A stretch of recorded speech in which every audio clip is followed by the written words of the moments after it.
My name's Will, and today I'll be showing you how to get some Space Marines looking good enough. It's been a long time since I put any work into my Space Marines, but I split a starter box with my friend who plays Tyranids and got my hands on some Terminators and Infernus Marines.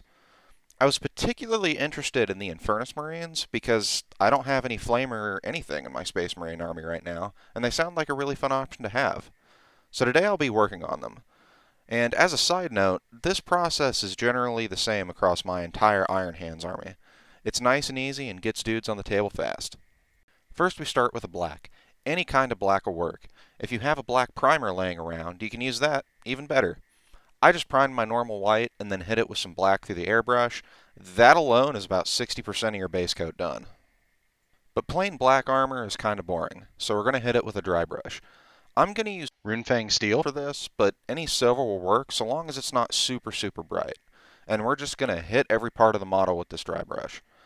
Don't go super heavy. We don't want to give it like entirely silver armor, but we want to hit every panel, every tube, every edge.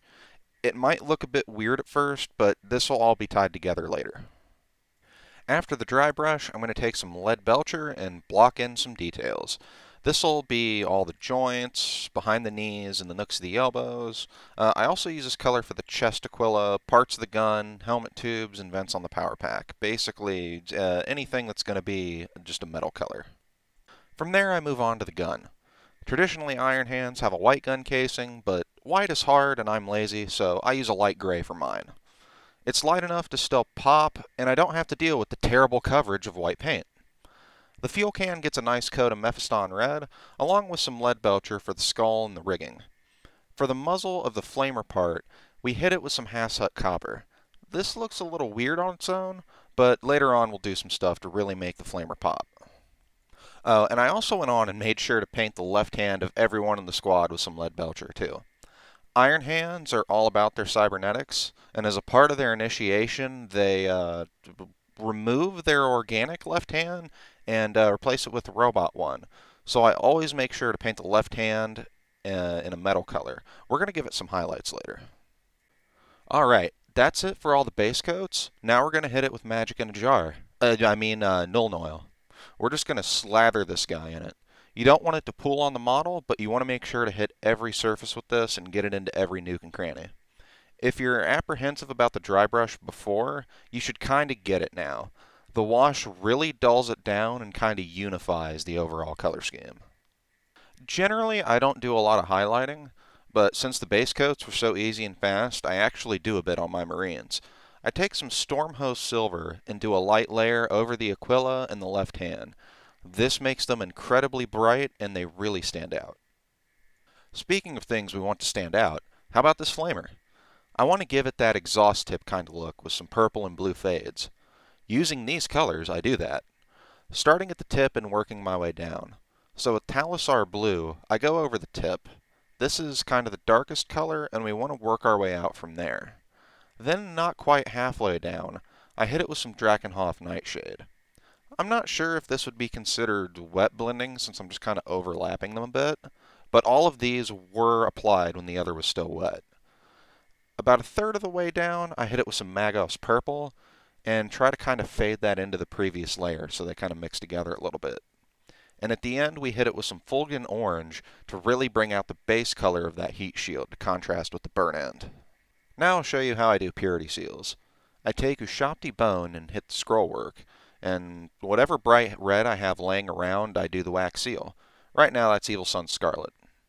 For the writing on the scroll, I just take a black and kind of scribble some lines onto it. The trick to this is having a nice point at the end of your brush, and you just don't want to make the lines too thick. As for the washes, the paper gets hit with some Agrax Earthshade, and the seal with some Carroburg Crimson.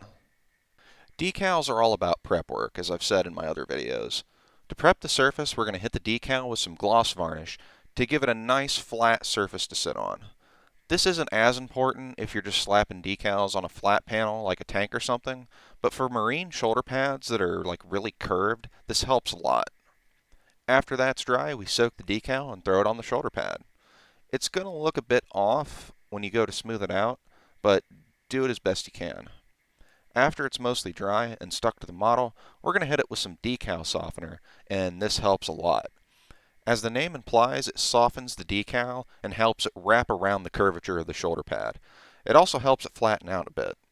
Once that's dry, I lightly brush on some Mr. Mark Setter as kind of a final seal to keep the decal in place. Iron Hands run their markings a bit different from other Marines. On the left shoulder pad, they have their chapter mark, and on the right, they have their clan mark.